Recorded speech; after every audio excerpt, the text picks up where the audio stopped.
So James and John come to Jesus and say, give us special places, one at your right hand, one at your left. So let's help you be in charge.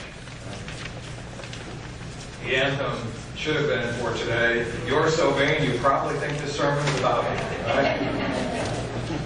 But Jared just had to go to Hawaii or something, couldn't do it, so. Sorry. Yeah, well, it's all right.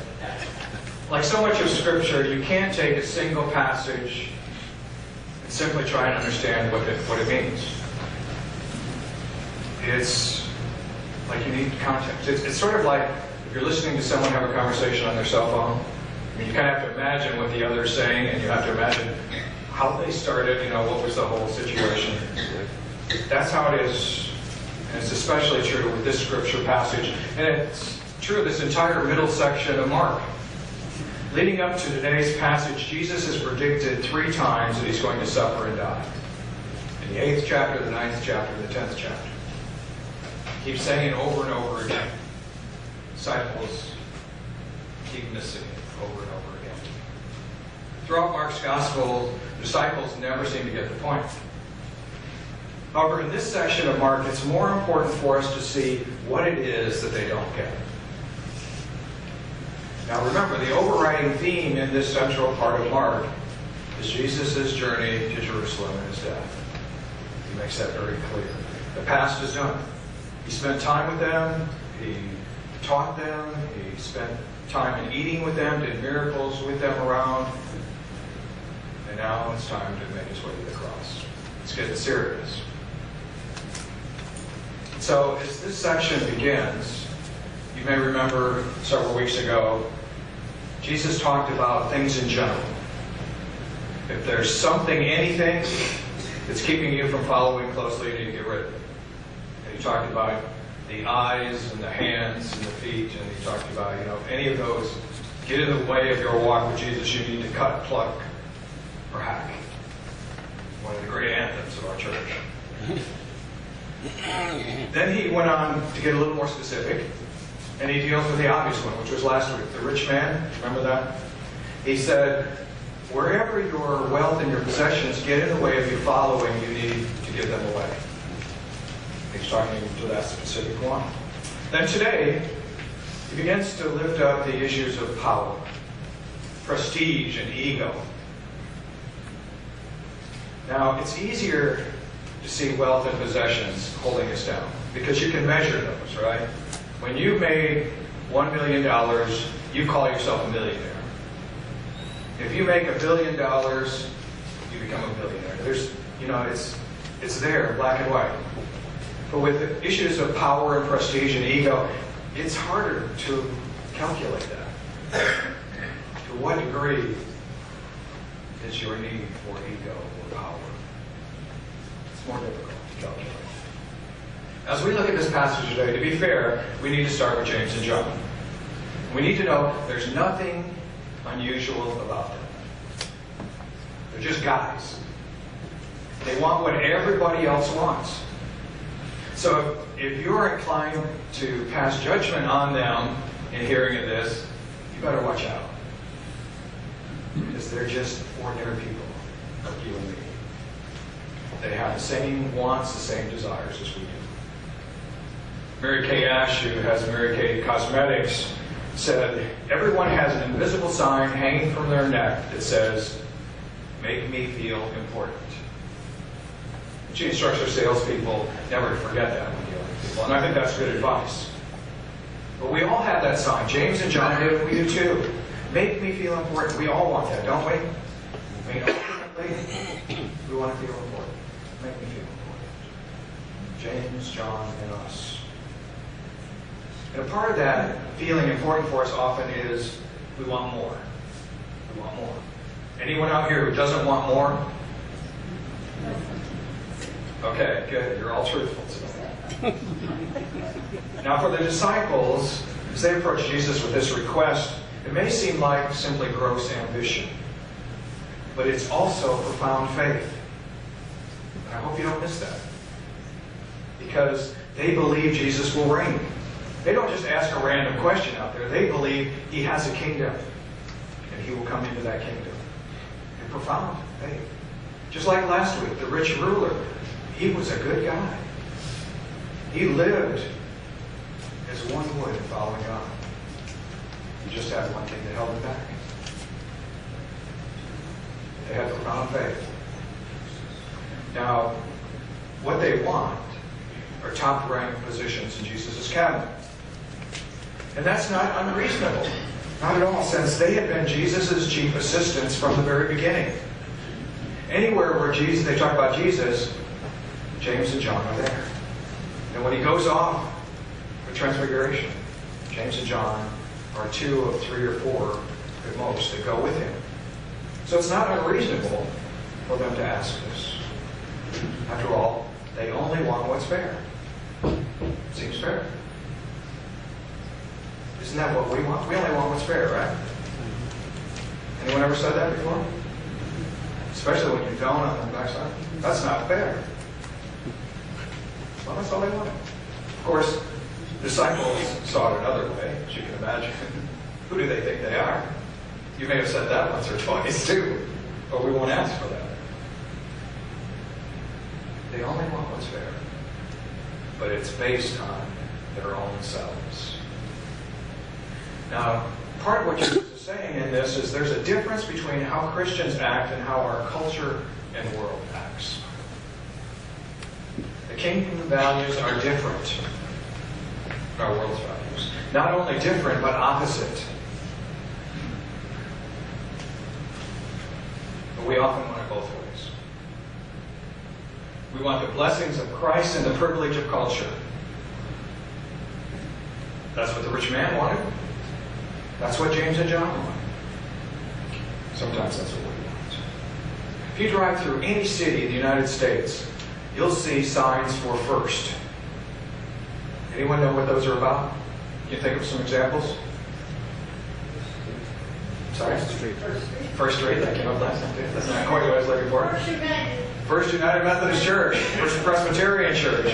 First you name it church. Everybody wants to be first.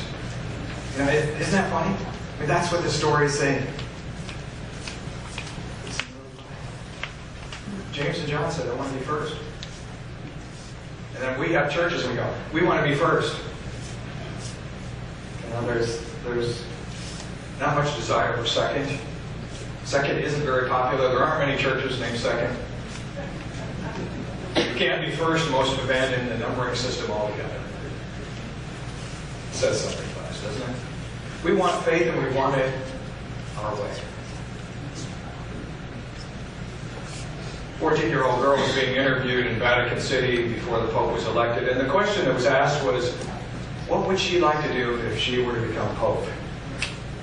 She replied, I'd cover communion wafers with chocolate. I still want her to be Pope. We want a pleasant faith, right? Don't make it too hard. Don't make me struggle. I want a pleasant faith. One that's nice, one that's easy. Our way is so important. So a woman went into an airport shop and she bought a book and she bought some cookies so she could pass some time before her plane boarded. She took a seat in the terminal and started to read her book. And then she noticed out of the corner of her eye that a man sitting 2 seats away was opening the package of cookies and took one out and ate it. And she thought, the nerve of some people. She thought, well, I'm not going to let this happen. And so she reached in and took a cookie and ate it. And she thought, well, certainly he'll get the idea, right? But he reached in and took another cookie and ate it. She thought, I'll show him. And she took another one. And so they went back and forth and ate every other one until the whole package was gone. As they began boarding the plane, they kind of glared at each other with those steely eyes, you know. Well, she got in, she took her seat, and she opened her purse to take out a Kleenex, and there was an unopened box of cookies. How do we act? How would you have dealt with that situation? Probably the same way. How would you have acted if it really was her cookies? Jesus is saying there's a different way of living than the way our culture calls us to live. There's a different way back to it. He was calling his disciples out. The pastor shared about his family. He said, when he was 11 or 12, our son had some difficulties in school. We took him to a psychologist who put him through a battery of tests to see why he was having a tough time. Then we were called back to hear the results. The psychologist said, your son is a wonderful kid. Unfortunately, he has an exaggerated sense of empathy for other people. He gets distracted from his schoolwork by anyone else in the room who's having difficulty. He's kind, sympathetic, and really concerned about others. Well, what's wrong with that? We asked. All those are great Christian virtues. The psychologist said, congratulations. You've done a good job of raising a Christian. Unfortunately, none of those traits lead to success in public schools or other places. The values are different. That's what Jesus is saying. James and John come up. Want privilege. James Carse talks about the things we really envy and want. When we get them, it doesn't usually work out. He said, I was 19 years old and just returned from my second year of college. My parents took my younger brother and sister and me out to dinner at a restaurant that was a little more fancy than we were used to. After we had dined, we came out into a warm summer night to discover that there was a full moon that was throwing a beautiful spectral over the restaurant lawn and the parking lot. Strolling out casually to the car, he said, my brother and I were simultaneously captured by what seemed at first to be a vision. There, parked all by itself in the radiant moonlight, was a red Ford convertible with white sidewalls, white leather seats, and a chrome spare tire case. The year was 1951. You can imagine what that looked like. He said, I had no doubt that the Ford designer surpassed themselves with this creation, and I still believe they have never achieved something so sublime. But all I remember is that my brother and I were swept into a frenzy of covetousness and envy. With a kind of rage, I realized that someone actually owned the car and would eventually come out to drive it away into the June night of endless excitement. About 2 weeks later, my brother and I were on our way home after a golf game in our old, decrepit car.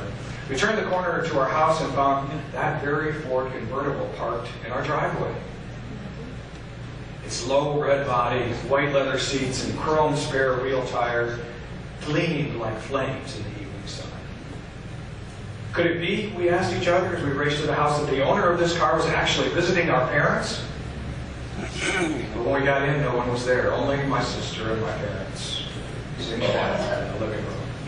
Oh, my brother said in disappointment, we thought the guy that owns that car was here. He is, said my father. He lifted the keys off the side table and he tossed them in our direction and said, the car is yours. Now you'd better try it out before dinner, because if you don't like it, there's still time to take it back to the dealer before he closes. He said the summer was transformed. When we were not working, we were in the car gliding about town, casting the shadow of envy in every direction. Every friend we ever had suddenly became our best friend. Girls never seemed to have any other dates or commitments when we asked. We waxed and polished every square inch of that car, even keeping the engine free of grease and dust. Near the end of the summer, I was driving my father around and we had stopped at a stoplight. And he said to me, do you know why I gave you boys the car? I thought I knew. My father was by no means a rich man. I knew the car had cost him a great sacrifice. But I also knew that impulsive grand gestures of this sort were characteristic of him. So why the question? Yes, I answered tentatively. Why? He hesitated slowly, then spoke. So you would never want it again. So you'd never want it again. He said a week later we went off to college, but since our schools were in different directions, my brother and I worked out an elaborate plan for sharing the car. This was done amicably enough, but I noticed that each time I got the car back, it required more attention than I thought. My brother might have failed to change the oil. It seemed to have been driven too hard. When I complained to him, he pointed out that I usually left the inside of the car a mess. It seemed easier then to let my brother have the car for the entire spring term. But when he came home with it in the summer, it was scratched here and there, badly needing a waxing job. At the end of the summer, my father sold it. No one protested. In fact, he said, I can recall no reaction at all when I learned that it had been sold. He said, the truth is, I have no unanswered yearnings for that car. What I miss, more than that long summer of perfect evenings, is the exquisite covetousness I felt at the restaurant parking lot. Do you know that feeling? Just wanting something. There's something exciting just about having that feeling. He said, I want to stand in the moonlight again and believe that there is something that could satisfy every desire, yet remain desirable. Jesus says to the disciples and to us, our desires, once possessed, lose their appeal. Jesus said to his disciples, you want the wrong things. That's what he's been saying this whole section, chapters 8, 9, and 10, as he turns to go to Jerusalem. He's saying to them, get focused. Get focused. You want the wrong things. You may be walking next to me, but you're not getting it. You want the wrong things, and they can never satisfy. Never satisfy. Jesus calls the disciples to put aside all those things that would hold them back. Jesus calls us to put aside all those things that might hold us back, to humbly follow and serve others in his